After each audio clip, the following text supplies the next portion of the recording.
Okay, well, it is 6:03 p.m. And we want to just, be conscious of everyone's time this evening. Thank you so much for tuning in to this very important topic on redistricting. And to get things started, I just want to say my name is Jennifer Perez. I'm the Director of Family and Community Outreach and Marketing for Fort Worth ISD. If you do need interpretation support, we have that available. Para español, presione el botón de interpretación a continuación. So that is available tonight as well. And then just to get things started, I want to introduce Ms. Charisse Alexander. She is going to be your host for the evening and moderate the conversation later on. If at any time you have any questions, you can always put them in the chat. There will be a period for question and answer. And with that, Ms. Alexander, I will turn it over to you. Thank you, Jennifer. Good evening, everyone. Again, my name is Charisse Alexander. I'm an attorney here in Fort Worth, and I am the facilitator for the Fort Worth ISD Redistricting Committee. And we are here to hear your voices. As you all know, if you've participated in some of our town halls before, or if this is your first time, the reason why we're here is every 10 years, we go into a redistricting process to guarantee equal voter representation. And so this is a time for us to get together and redraw the lines and to get your participation. And so why the committee is here is because the Board of Trustees has appointed a person to represent them, to be a liaison for you, to deliver information to our attorneys and to our demographers to help redraft our maps. And today, part of our committee is here and present. We have Ms. Araceli Chavez, Mr. Judge Sergio De Leon. We have, I saw Mr. Stacy Marshall, and I think that's it for now, but we do have Norma Lopez as part of our group, Councilman Carlos Chavez, Frank Moses Sr., Judy Needham, Alice Miller, and Sarah Pereira, that all have been working diligently with our attorneys and with our demographers to help make sure your voices are heard.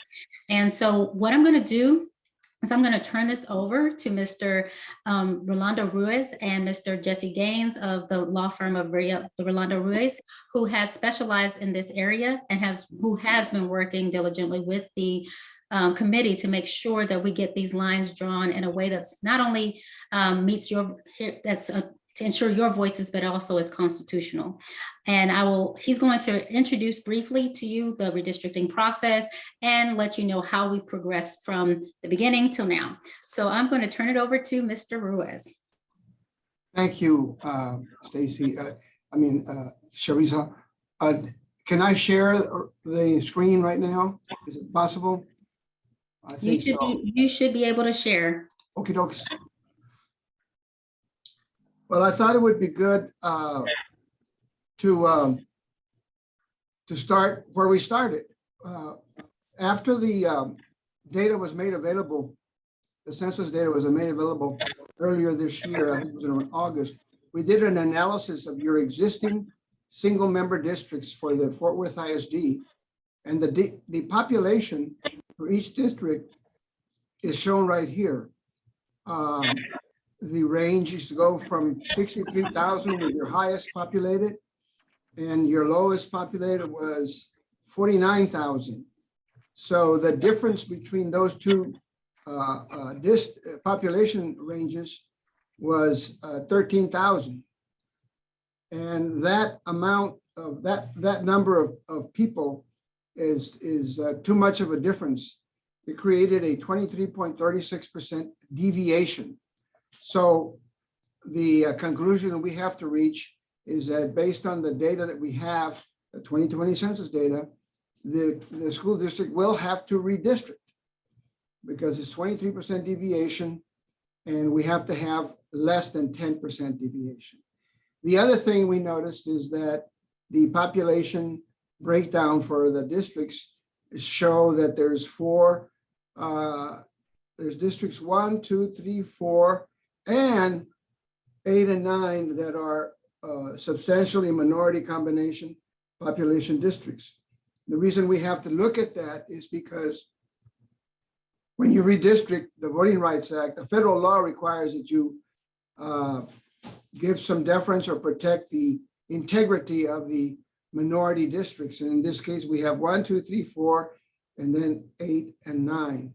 And then we have districts 5, 6, and 7 that are substantially non-minority. Those also have to be taken into account.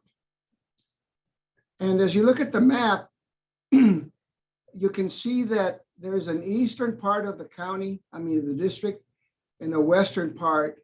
And it looks like your minority districts 1, 9, 2, 3, and 4, and 8 are on the eastern part of the school district. And then your white, less minority districts 5, 6, and 7 are in your western part of the community. But that area, the 5, 6, and 7, is also the area that's growing the fastest. As you can see, 5, 6, and 7, the population are pretty high.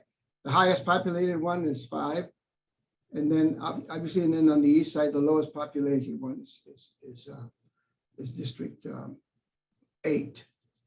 So we have been meeting. We've had a series of meetings with all of the representatives of the various districts, and we've started to get a consensus on the changes for districts 1, 9, 2, 3, and 4 on the eastern part of the school district.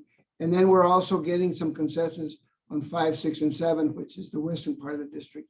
And this is what's called Plan E2. Now, again, this is a work in progress, but it seems like we're moving in the right direction. Plan E2 that I just showed you does, as you can see, lower the deviation to 9.63%. So we actually shifted population around, and we came into compliance with the one person, one vote rule. So it is a constitutional plan. Also, we protected the integrity of the minority community. Districts 1, 2, 3, and 4 are still substantially minority, and 8 and 9 as well. And then districts 5, 6, and 7 are more or less the non-minority districts, and we protect that integrity. Now, again, this is the result of, gosh, I don't know, probably 6 or 7 meetings we've had with the committee. And then I've had probably, Mr. Gaines and I have had anywhere from 15 to 20 meetings with the individual representatives of the trustees, and drew various iterations of the districts. Now, this is Plan E2, and the white line demarks the benchmark. Is what that, by that I mean, it's what we started with. And as you can see, there have been some serious changes to move the population to some extent in a westerly direction to equalize the population in the districts and also maintain the integrity of the minority districts. And going backwards, here's District 8, and the white line again shows you where we were, and then the color shows you the changes that we made to District 8. There's District 7. District 7 was one of the fastest growing districts, and here again shows you that we picked up some population here because local representatives wanted that area, and then we shed some areas, some of the population over here in the northern eastern part of District 7. Now here we are, District, I guess this would be District 6. Again, the white line indicates where we used to be, and we ended up picking up some voting precincts up here and maintain the integrity that district as well. District 5, this is Judy Needham's, the one that basically designed this, again, shows the changes that she proposed. Again, these are not final. This is a work in progress. District 4, again, the white line is where we were, and the color area is the area that we are suggesting be brought in to District 4. There's District 3. These are the eastern part of the school district. We shed some of the population up here and down in the center of the district. And then we picked up some southwestern part of the district from District 4. Again, with 2 goals in mind: to equalize population and maintain the integrity of the minority community. District 2, again, the white line is where we started, and these changes are all a result of the input that we've received from the various representatives. And this is again an overview of Plan E2. We had worked on this plan with the members of the board and the attorneys and the staff, and they wanted to know the differences between Plan E2 and E. So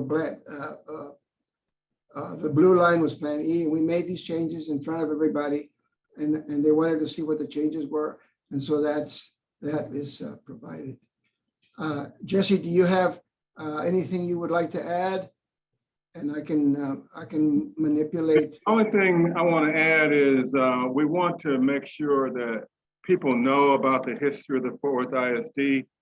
Good, yes. The history of the Fort Worth ISD became a legal entity in 1925. And the law at that time provided for a 7-member Board of Education, all to be elected at large. And the Fort Worth ISD elected its board at large up until 1977. And because the minorities were having trouble getting elected to the board. There was a lot of minorities tried and they could not get elected. So we went to the state legislature and got the law changed. And then we had a 7-2 board, meaning 7 districts and 2 at-large board members. The president was elected at large and the vice president was elected at large. And we continued that plan for a substantial period of time until we had a court hearing and got the plan changed to an 8-1 plan, meaning the president was elected at large and there was 8 single-member districts. And during the last redistricting cycle, 2010, the new plan was put into place where all board members were elected at large. All 9 are elected at large. And that is the system that we have today. All board members are elected at large, from single member districts. And those districts are the ones that are reflected here today. That's all I have. Thank you. I think that basically gives you a synopsis of where we are. And I urge the public to participate because this is a work in progress. This is not a final product. We still have to make changes, mostly in districts 1, 9, 8, and 6, in the middle part of the school district. We've gotten a lot of input, as I mentioned before, from the eastern part and also from the western part. So it is a work in progress. And we encourage the community at large to contact the representatives and provide input. And we'll be more than happy to work with you on an individual basis if we have to. That's all I have at this point, Charissa. Thank you, Mr. Rios. I would like to open the floor to our committee members. I want you all to share some input on this process and how you were able to engage with Mr. Rios, and also give the public some insight on your process in which making the changes and drawing the lines, so they can get a better understanding of how this map has developed the way it is and what thoughts have gone in. So I would like to start with Ms. Chavez. Oh, she just went away for a second. I'll start with Ms. Judy Needham.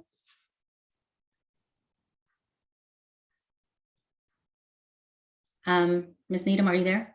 I'll pass the mic over to Judge Sergio De Leon. Thank you, but I see Ms. Chavez is back, and ladies first, if you don't mind. Okay, Ms. Chavez. Ms. Chavez? You're muted. There I am. I'm sorry. I just want to say that this is that I am standing in for was appointed here by District 6 Representative Andar, and I really truly appreciate being part of this process, because we are looking at the census like Mr. Rios has talked about, and the fact that we have been meeting regularly and have all been working together to come up with maps that truly represent all the communities. And so I really truly appreciate the process. I know that we've had several maps that we have all working together have agreed on, and Mr. Rios has been real helpful. But we look at the population, we look at what makes sense for the population growth according to what the attorneys are telling us. So I'm grateful for the process. Great. Thank you, Ms. Chavez. Ms. Needham, would you like to comment? Sure, thank you. I was muted a minute ago. If the parrot gets too loud, I'll have to stop. Okay. I've worked a good deal with Alice Miller, who represents Dr. Michael Ryan in District 7. And since his got the most, grew the most, his extra can only go into District 5 from District 7. It doesn't touch any other district. So that makes me have to pass some of District 5 on to 1 and 6. And I've enjoyed working with the whole committee at large, and also working with Mrs. Miller. And I think the whole group has come up with a good plan and just needs some tweaking here and there, and look forward to hearing from the public. Thank you, Ms. Needham. And just while we're on District 5, I did notice a comment from Ms. Wilson to take into consideration. She says 5 needs to include some gray area and 6 clicked off too soon. So I assume that she's suggesting that we move a little bit more into 1, and that maybe 6 goes up or out. And if I'm misinterpreting that, Ms. Wilson, feel free to enter your comments in the comment section. I'll next go to Ms. Miller.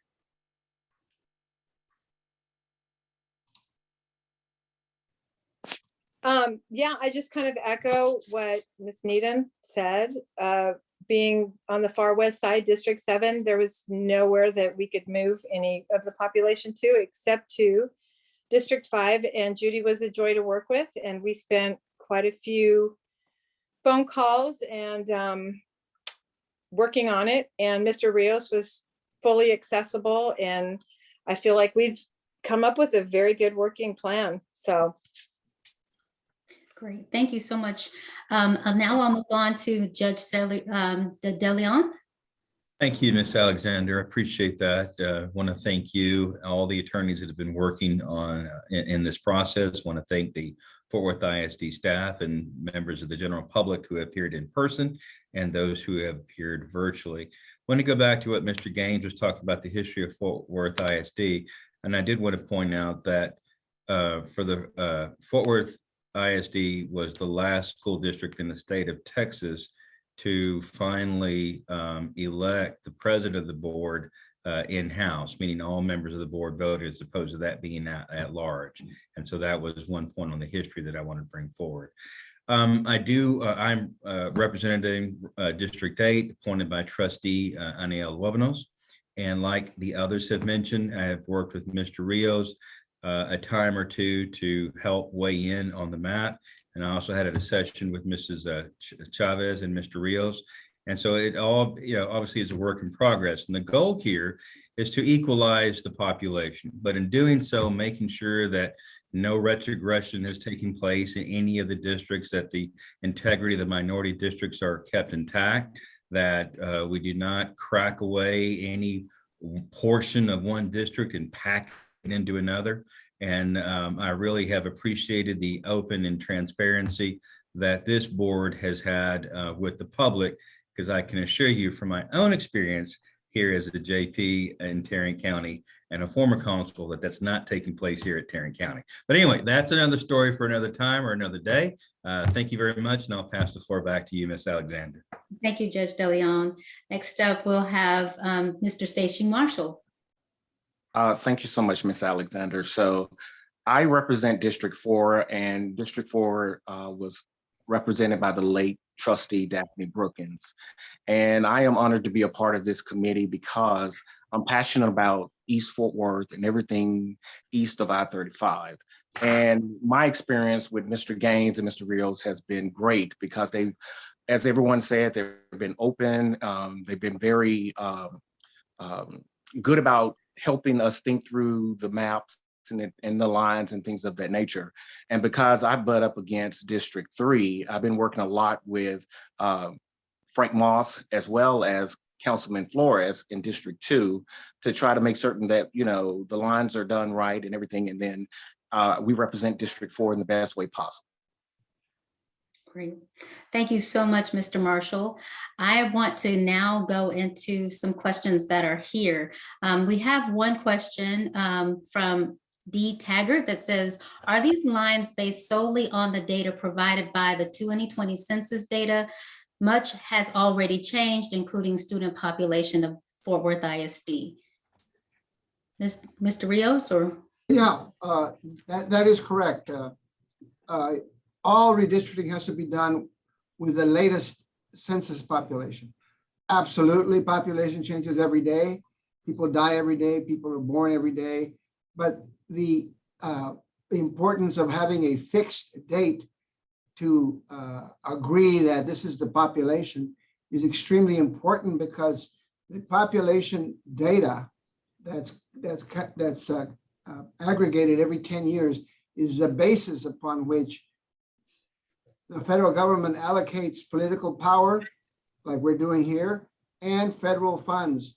And so it has to be on a particular fixed date, and it also has to be done by the federal government. At one time, California, the city of Los Angeles and Los Angeles County was concerned that a lot of people were being missed. And so they decided they were going to do their own census. Well, when they started and they hired a company starting to do their own census, federal government sued, and the federal court said, nope, you only have one source, and that's the US Census. Can you imagine if all 50 states did their own census? It would be blowing up their numbers and so on to get more resources. So the fact is that the law assumes that whatever the census was on April 1 in October of the census year, which are the decade years, that is the data that we start with, and we stay with that data for 10 years. It's a long-winded answer, but I wanted to make sure that people understood. Thank you, Mr. Rios. We have another question that says, why is District 6 so spread out long ways and not combined or split with District 8? We have Ms. Chavez. Would you like to weigh in on that, or Mr. Rios? Well, go ahead, Ms. Chavez. I know that we work with 8, with Judge De Leon, as he was representing Aniel Webanos. And so we came into a consensus that that was the best fit based on the population. But Mr. Rios, you can chime in. Oh, sure. And this is, like I said, it's a dynamic process. The representative of District 8 and the representative of District 6 and surrounding that, they will say, well, look, I've got a neighborhood here that I work very closely with. that I need to keep in my district. And if I have to give up population, maybe this area here goes better with your district. So it's a dynamic situation. And what you end up having, like, for example, with District 6 and 7, is a result of population shifts and also the dynamics of the people, the representatives in that area who, weighed in and decided that this is what they want to have their districts look like. So there's a lot of factors come into, but the shapes end up being a result of the input from the public and also the necessities of equalizing population using the census. And now, Judge Deleon? And also the very core of these districts have been approved by the Justice Department. They have been determined that they were in fact legal, Section 2 districts. And so to do a complete change, we would have to be subject to make certain that everything is on the up and up and that we have kept the minority districts the way they have partially been constituted, to make sure that in case that we have another process in place where we have to submit our districts to pre-clearance, that we have districts that are legal and districts that will withstand any kind of court challenge. And these districts have already withstood a challenge because they were approved by the Justice Department during the past cycle. Judge DeLeon, do you have any additional comments to add? Since this is your I think Council Gaines said it best. He articulated what I was thinking, and I'll just add that we were certainly not in an effort to dilute minority voting strength, certainly didn't want to retrogress, and that those factors are all considered. And so I'll close with that. Thank you. We did have a comment from Ashley Paez. She's concerned that no person of color will be elected with districts in District 2 as it's drawn. Can you maybe comment on that to maybe relieve her concern, Mr. Rios? Or well, Councilman isn't here, but I know that Mr. Marshall works kind of closely with Councilman Flores to ensure that these lines were representative of all people.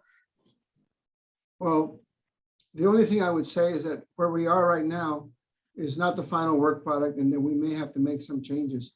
But this iteration of District 2 is the work product of the representatives from those two precincts, and District 2 is a minority district, and you may end up having an African American elected there.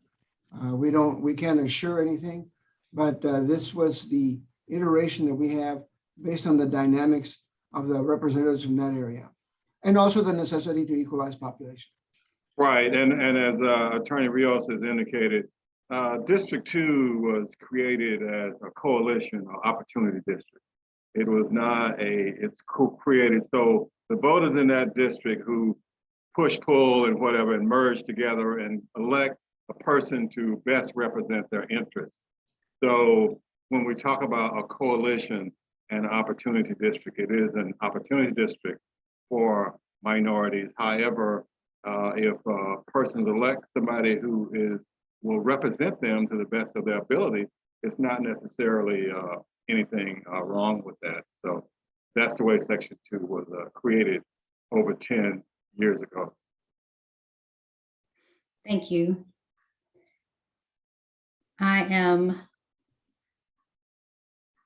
So I have another question. Say, do you have data given consideration on future annexed or planning from the city of Fort Worth? You want me to handle that, Jesse? The annexations for the city are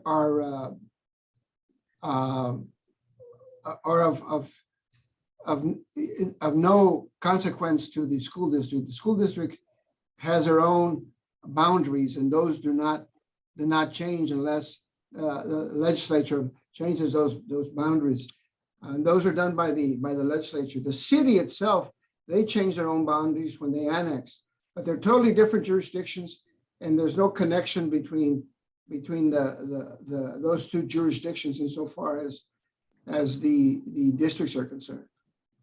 Okay, thank you. I do have a comment from Miss Julie Ledford. She asked, please address how the East Side districts are proposed to change. I appreciate the clarification. Thank you in advance. I know she may have came in a little later. Can you reiterate what the maps were prior, before we changed, and how they have changed? Because this particular map represents the changes that have been made thus far and on the East Side districts. Yes. And what is the question? She wants to see how what changes have been made on the East Side. Well, first of all, nothing has been made. These are just proposals. These are just concepts. They're work in progress. But on the East Side, she wants to see, let me see what we've got here.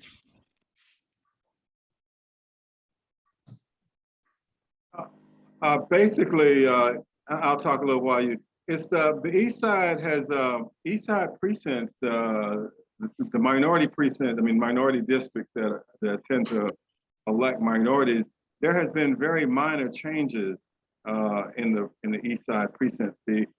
The proposals that we're talking about now is that the north of John T. White, part of that area that's north of John T. White and by Trinity River area will go from District 3 to District 2. That is a proposal. However, but nothing final has been done. So the East Side precinct, East Side districts are pretty much in the same shape and form they were in. I think that's right. The core of these districts that were actually originally created and with some imprimatur from the federal courts are maintained. These are just fairly cosmetic changes that are directed at equalizing the population, maintaining the minority community, plus maintaining the spirit of the districts as they were originally drawn. Okay. So I do have a question from Mark Foster. If you have two schools in one district, shouldn't both schools have equity and equality shown for both campuses? If there is not equity and equality, which school does the board member represent? Well, what she's talking about is school zones, and those are different policy decisions that are made by the school board. One has to assume, or we take the position that the school board members as a collective group want to do what's best for the whole community. And those zones and high schools are not in any way connected to the single member districts for the elections. Okay. I have someone asking,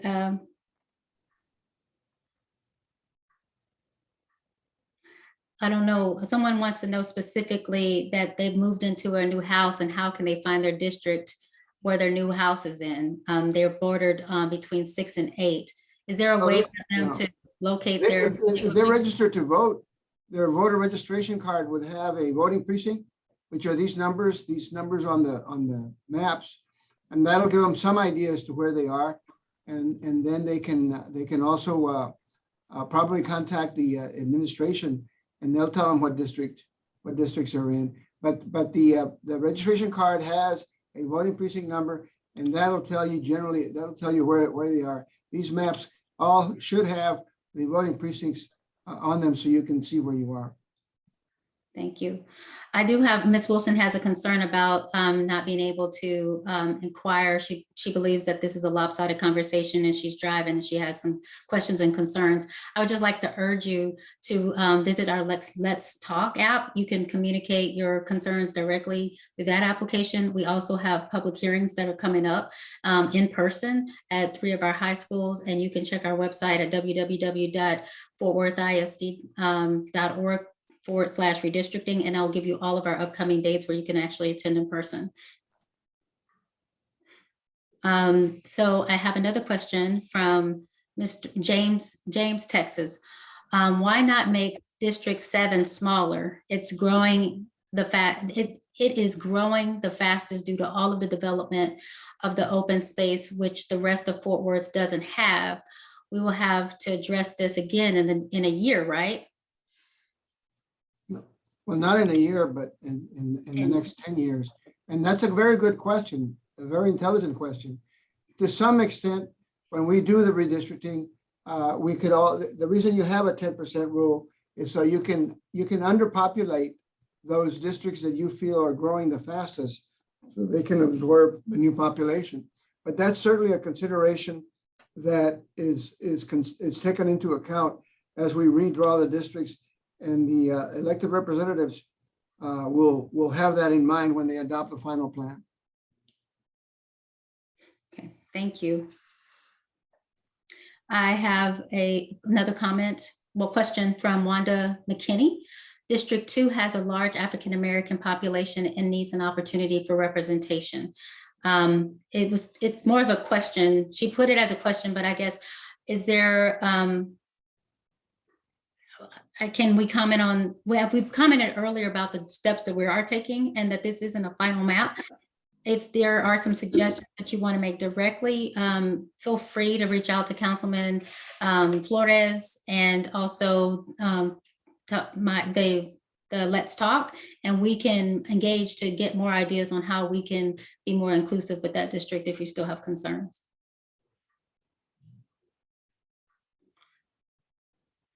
We have a question from Todd Daniel. What is a minority defined as in Fort Worth ISD as a whole, given the demographics of the school district? Well, when we talk about minorities in the context of redistricting, we're talking about racial and ethnic minorities as defined in federal law, because they're the ones that are protected. And so it has to do with mostly Hispanics, Asians, and African Americans. Okay, thank you.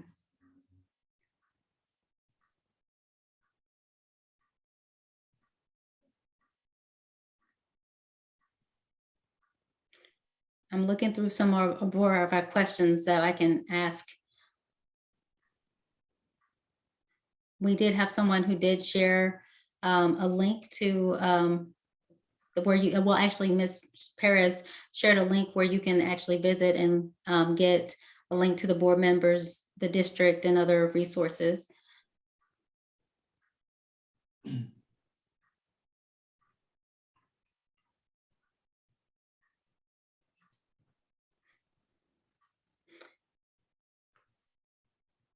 Ms. Ashley Pius asks, is this putting all of the Tanglewood in one district?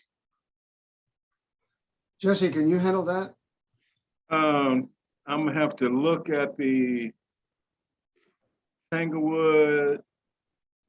Tanglewood, you mean the entire Tanglewood Elementary School attendance zone, or just where Tanglewood School is located? I would answer the entire Tanglewood school. Just I mean, I think ask both. I think this puts Tanglewood in the same district. That's correct, where Tanglewood Elementary is located. Now, whether Allison Carson is in there, I think so. I think Alice Carson is in there also. Okay.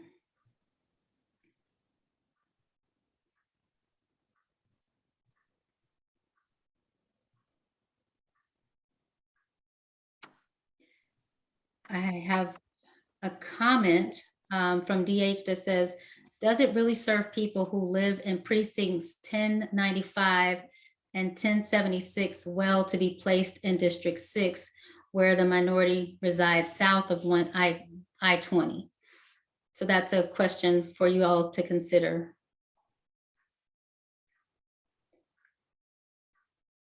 Oh, well, I think what happened 10 years ago was 6 was changed substantially.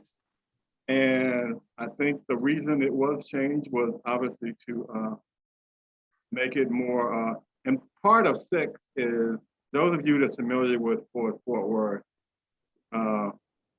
6 is surrounded by Crowley ISD to the south, basically. Crowley ISD is surrounded by Crowley, it's surrounded by Everman ISD, and mostly Crowley. So it was not, they don't have a population increase coming from the south and the east.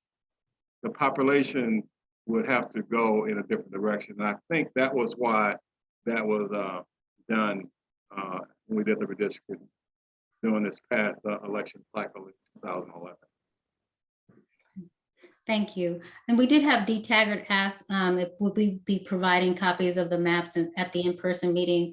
That's something we will take into consideration, and I'll make sure that we can have some copies made available, and so that you can be able to tangibly have them if you like.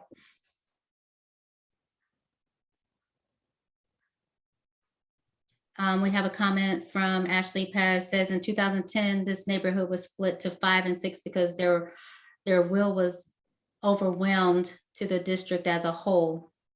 Would you agree with that?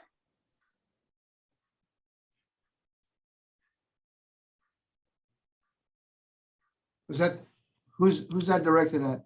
It was Mr. Rios or Mr. Gaines. What was it? What was that? I'm sure I didn't understand the question. It's more of a comment. In 2010, this neighborhood was split to 5 to 6 because their will was overwhelming to the district as a whole. Not sure what they mean. Okay.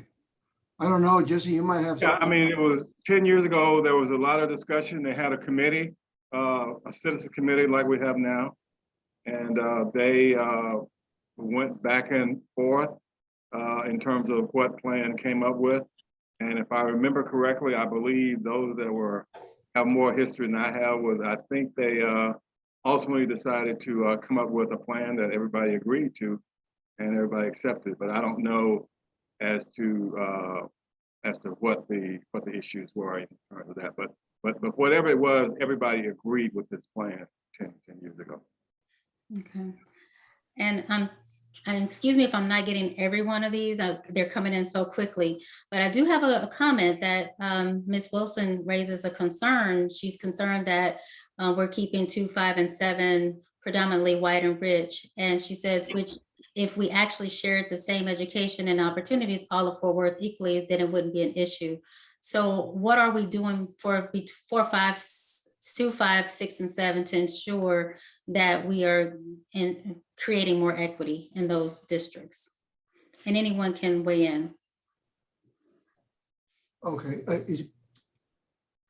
The question is what are we doing for districts 5, 6, and 7?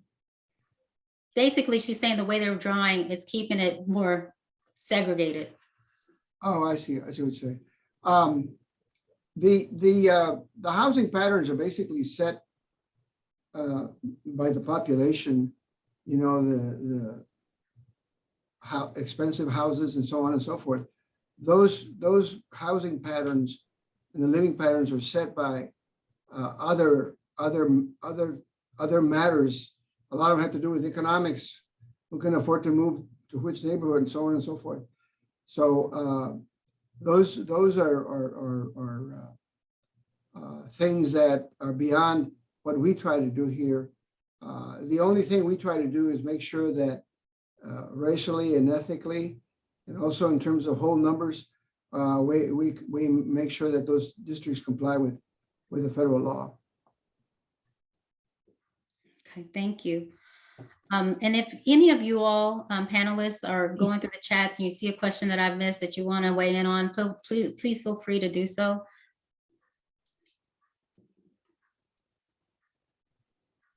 RH makes a comment, wouldn't including precinct 1298 be more beneficial and actually help make District 6 able to reflect actual diversity that is found in that area? I don't have the population and racial makeup of that precinct. She's talking about precinct what now? Which precinct? She said 1298. 1298. Or Oh, he. yes. Yeah, I don't have that data in front of me, but it may make sense what's being suggested. I don't know. Okay, well, thank you. Well, I just want to open up, this information that we have here will be made available on our website. And so a lot of these questions and these comments will be memorialized as well, so that we can come back and revisit them. And if the panelists would like to revisit these questions, they'll have this to take into consideration as they're working with Mr. Rios and Mr. Gaines to ensure that your comments are taken into consideration and implemented into the map. I want to open up the floor. Well, actually, I did have someone made a good question, a good comment here. Michael Ryan, he says, Ms. Alexander, we need to remind everyone that school attendance zones are not determined by voting districts. And that's a good comment. And now, Mr. Rios, can you expound on that? Yeah, what I'm saying is that the districts for elections are made on the basis of political realities and what the local community wants insofar as representation is concerned. School attendance zones are school policy, totally different from election and political policies. School zones are made at the trustee level, and those are based on educational policy that the trustees feel are important and are being advanced by whatever they do in the respective high schools, elementary schools, and primary schools. I assume that those attendance zones are for the various schools are based on what the trustees feel is best for the educational interest of the students. Okay. In other words, they're based on totally different policies, concerns. Thank you. Well, I would like to just open up the floor for these final 10 minutes for the panelists, our committee, to make any comments or any clarify any statements, or just to engage with you if you'd like. Do we have any final comments from each of you? Well, I would just to end, I would say we're well on our way. We're getting close to a consensus plan. Let's keep going forward, and let's get maybe an E3 or a D or a F plan, whatever. But we are getting close, and let's not give up and keep our work moving forward.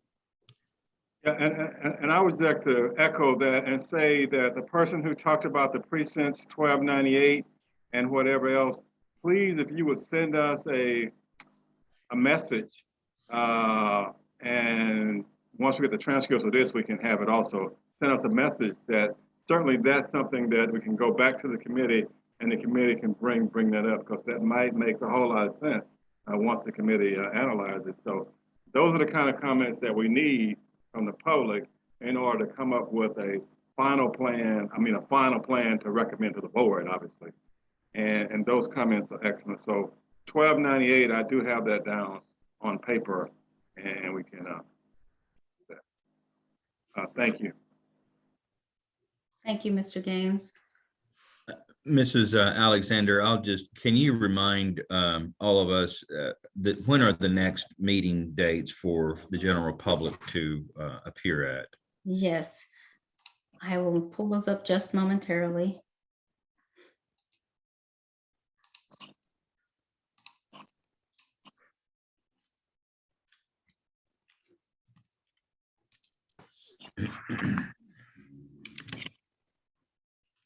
So we have our next meetings that are coming up. It's going to be, the in-person is going to be 6 p.m. Thursday, December 9th at the Arlington Heights High School Auditorium. And then we'll have a 6 p.m. Wednesday, December 15th at Dunbar High School Auditorium. And then 6 p.m. Thursday, December 16th at the Riverside Middle School Auditorium. Very good, thank you. You're welcome. And do we have any other comments from our panelists? I've seen a couple of questions. I've seen a couple of questions in the chat about detailed maps. Would they be available at those public meetings? I did make a comment earlier that we'll do our best to make sure we'll have copies of those maps for you if you come to the public meetings. And we'll also have, we'll have a PowerPoint presentation that's large enough for them to see in the alternative.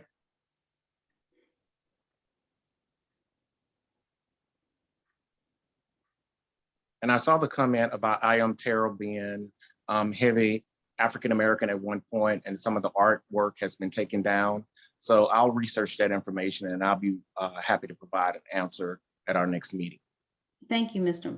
Marshall. Before. Are there any other questions that I missed that any of the committee members want to address directly?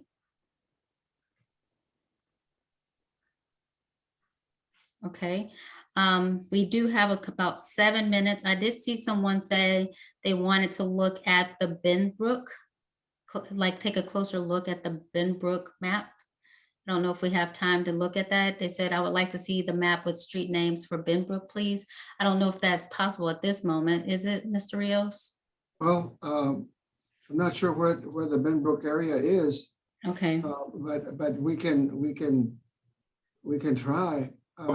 Say this, You know where it is, Jesse? most of Benbrook is in District 7, I believe. So most of it is in District 7. In fact, probably all of it is in District 7. As to where the various streets are, I don't really know, but I think all of it's in District 7. right. So if you see District 7, and you can probably just compare it to a Google map to find where you're located in that area. 7 is that purple area. Okay. All right. Well, looks like we have everything, and it says DH also made a comment that these maps should be posted online too. We will be working to get the maps posted online, as well as the presentation. Here's District 7 right here. Yes, that is District 7. And the street lines are very small. If you can zoom in a little bit, maybe we can kind of see a little bit closer. Let's see here. I don't know how.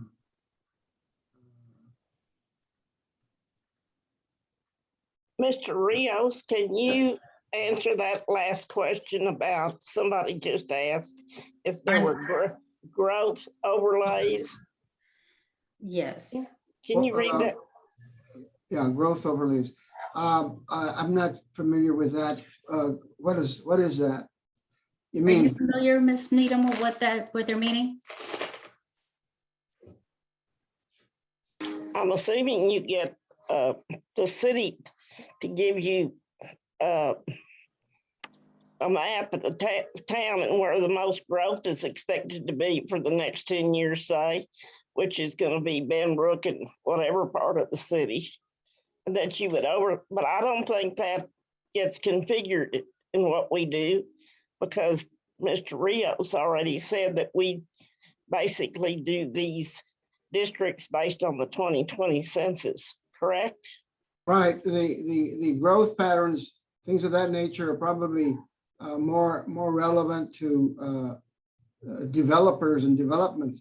What we do here is there's an assumption that the population is frozen for 10 years. And you have to use the 2020 census for redistricting. Now I can get you maps that have larger streets, Shariza, and zoomable maps too. Yeah, and clearly what Mr. Rios has said, that is absolutely correct. I mean, the census is done on the lines are done on the count. The districts are done on the count that's already been done. And you don't necessarily take into consideration who is going to lose population or who might gain population and all of that. The law says you have to go by the numbers from the census, the way it's been done since 1790. So that's really. Okay. Thank you very much. We have enjoyed being here and entertaining your questions, and hopefully we can keep this discussion going through our Let's Talk app, and by you reaching out to your individual representatives to provide more input. We are continuing to gather your comments and your questions, and we look forward to seeing you in person at the next in-person board meetings. I mean, not board meetings, but the public hearings coming up on the 9th the 9th, 15th, and the 9th. I have the 9th, 15th, and 16th of December. Thank you, Ms. Alexander, Mr. Rios, and Mr. Gaines. You're welcome. Thank you all for being. Thank you. Thank you all for your diligent work as well on making sure that these maps are meeting the needs of the public. Thank you. Thank you. Thank you, and bye-bye, everyone. Bye. Night. Good night.